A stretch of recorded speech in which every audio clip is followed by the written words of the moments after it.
Hello everyone! Hope you are all doing well as we continue down into this clown decade. Though I say that, there have been some wins recently with the Roe v Wade thing, so take them where you can get them. They'll be few and far between until 2030. And this thesis appears to be true given university students' current opinions on things. One of my pet issues being, of course, free speech. And so we had this article from the Times last week. Students want more restrictions on free speech, as if there isn't enough already at universities. Students want more restrictions on free speech and safe spaces on campus compared with 6 years ago, a survey suggests.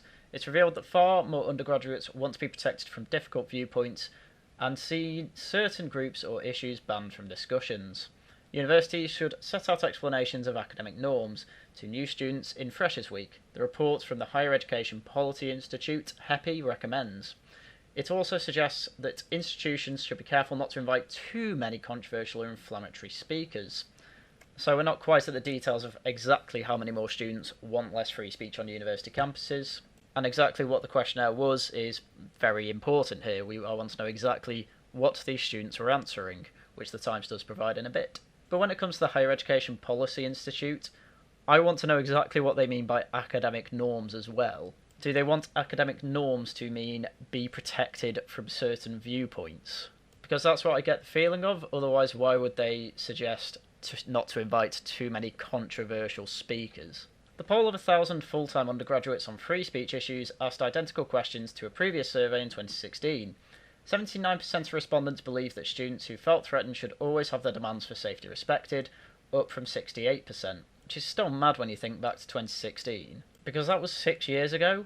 All of those people will now be in real jobs, or possibly in an academic position, who knows. But an awful lot of them will be out in the real world, and it will be interesting to have a follow-up survey, seeing if they still feel the same way. Because personally I'd be surprised if they change their mind. The proportion of students who believe that allowing a debate on a contentious issue makes it more acceptable has doubled from 17% to 35%. Most students believe one or more political groups should be banned from speaking at higher education institutions, including UKIP, 24%, the British National Party, 19%, and the Conservatives at 11%. I mean, the worst party out of those lot is the BNP by a country mile. You can't even join UKIP if you're a BNP member. But having said that, nearly a quarter of these Polish students saying UKIP should just be banned from higher education institutions is just ridiculous. They're not even particularly extreme, and from over 10% of students to want the Conservatives banned? I mean, what is being put in their heads? I want to understand why they have these opinions, and I want to understand why they only feel safe in an echo chamber. So here are a few bar charts from the Times displaying the data collected by this survey. So firstly, do you agree with the NUS's no platform policy? That's the National Union of Students, and it's basically a young labour organisation. And as you can see, the only correct answer here, which is the NUS should not limit speech or discussion, has gone down from 11% to 5%. 1 in 20 students thinks that we should have free speech. And the share of the survey respondents saying, I think some things should be banned by the NUS, and those saying, basically, yes, I agree with the NUS banning a lot of people, has risen more to the extreme end. So Julie Bindel and other second-wave feminists who basically don't think trans women are women, are correct. A lot of students, half of students in fact, think that they should be banned from talking at higher education institutions, aka universities. And then respondents to what should the university do, just under 20% now think that there should be unlimited free speech on campuses, according to the university policy, down from 27%.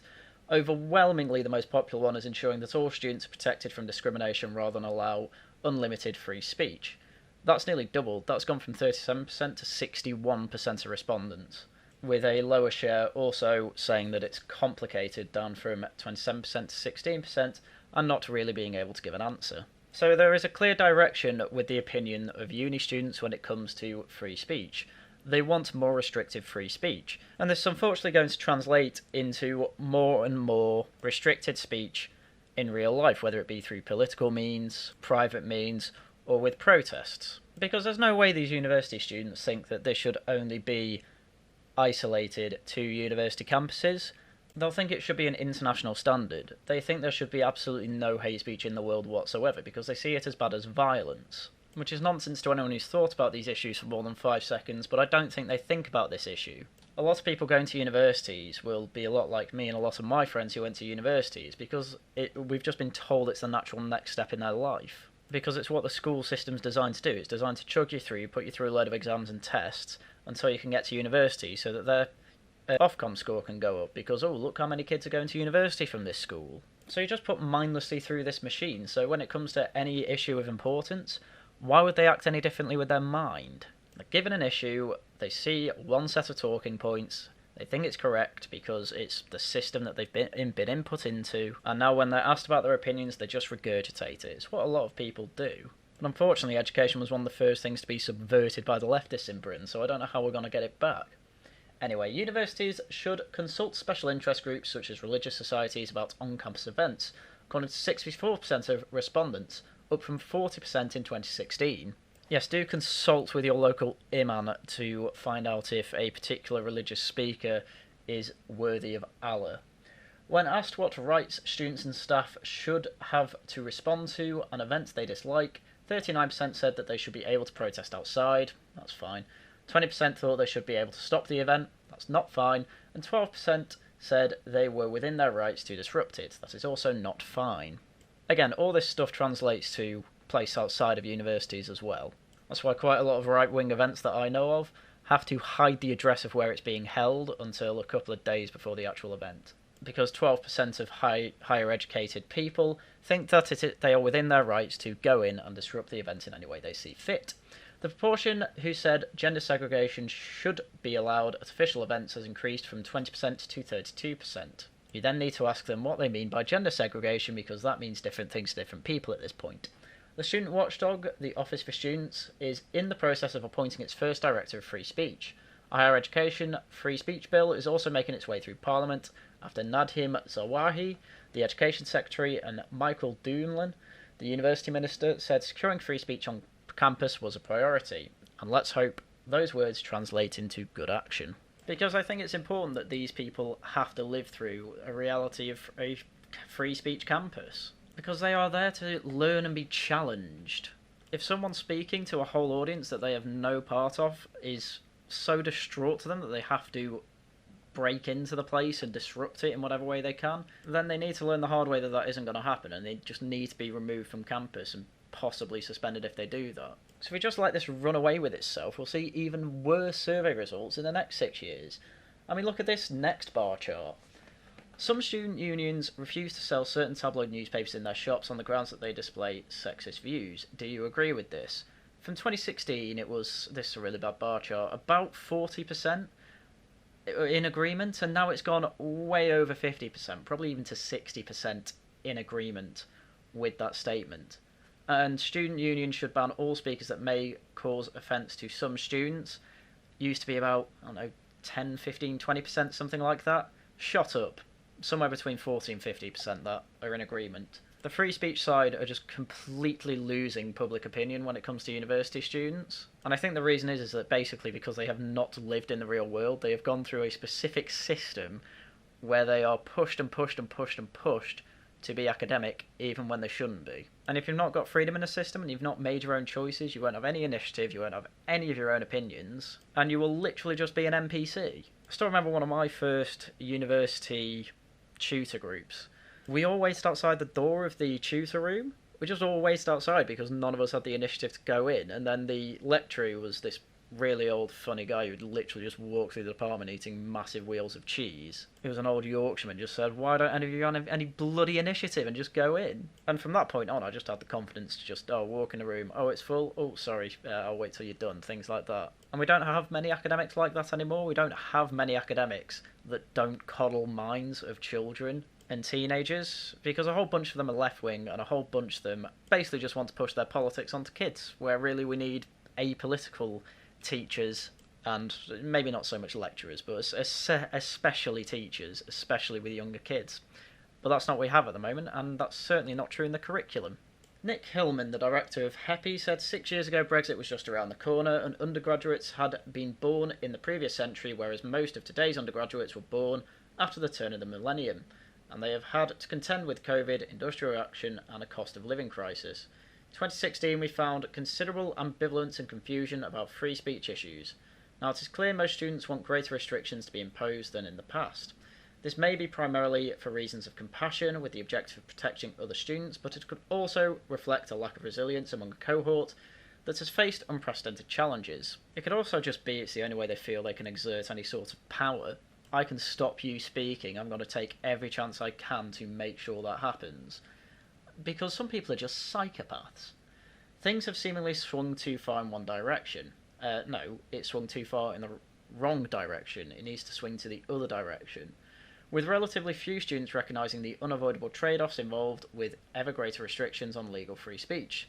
The report says universities should reassess their codes of practice, balance controversial speakers with others, doesn't need to do that, liaise with student groups to address experiences of marginalisation and vulnerability, no, tell them to sack up, and support student unions to foster an open culture and debate. Yes, I do agree with that. Doing those first two things isn't going to do it because it's trying to meet with evil halfway. It's also called universities to be cautious about external provocateurs wanting to play games. So basically HEPI is no better than the students. They want slightly more open debate, but not too far. Don't get anyone too controversial in. What does too controversial mean? Those suggestions aren't helpful in any way. These kids just it needs to be beat into them, basically, that this is going to be allowed to happen. We are going to allow people to speak who have been invited. Universities are supposed to be open forums. If you don't like it, leave. You've already got your student loan. And if the free speech issue wasn't bad enough on campuses, there's also the other big issue.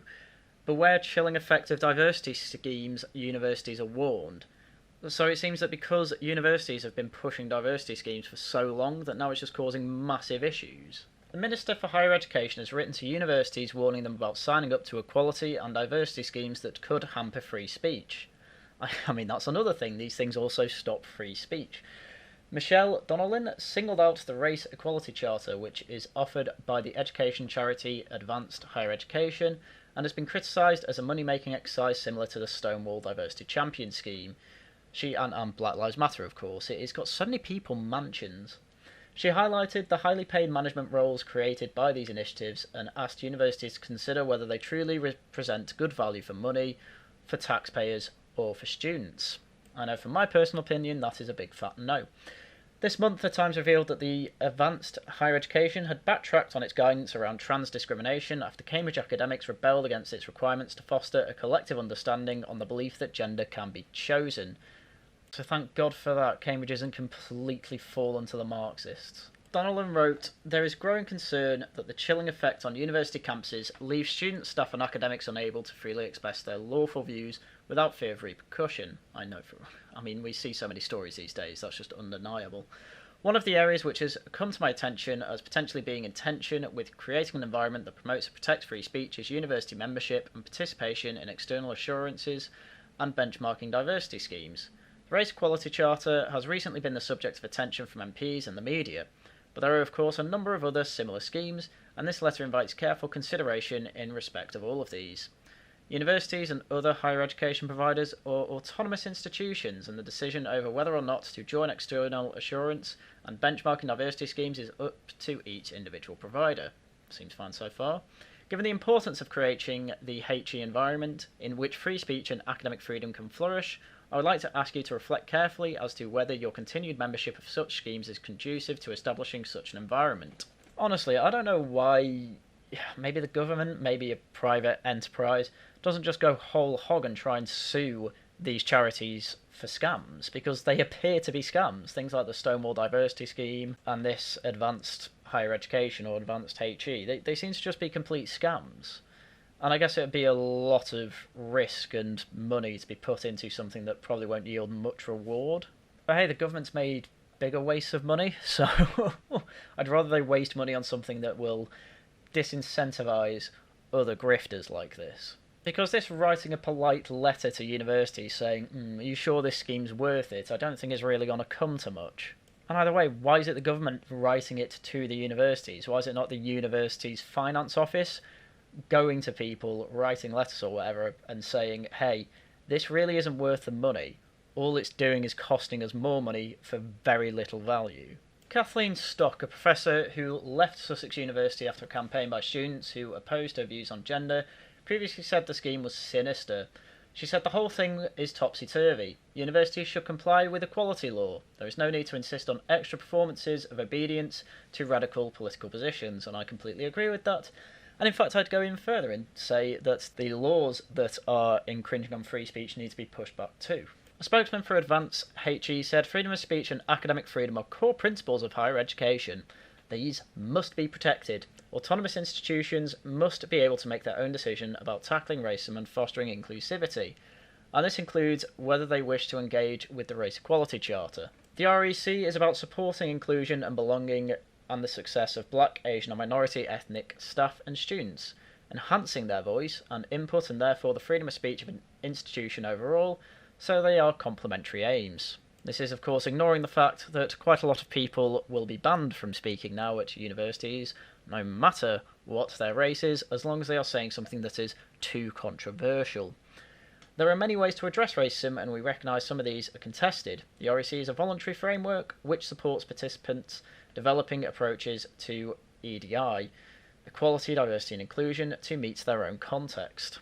It's one of the worst things to happen to the planet, this whole, well, mainly America and the UK and Canada, maybe Australia and New Zealand as well, but this whole equality, diversity and inclusion thing, it's nothing but a special interest group to try and put anyone who isn't white, isn't straight, isn't a man either.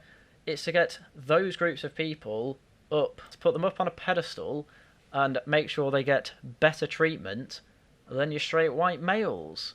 This is part of the reason that white boys are failing in the United Kingdom.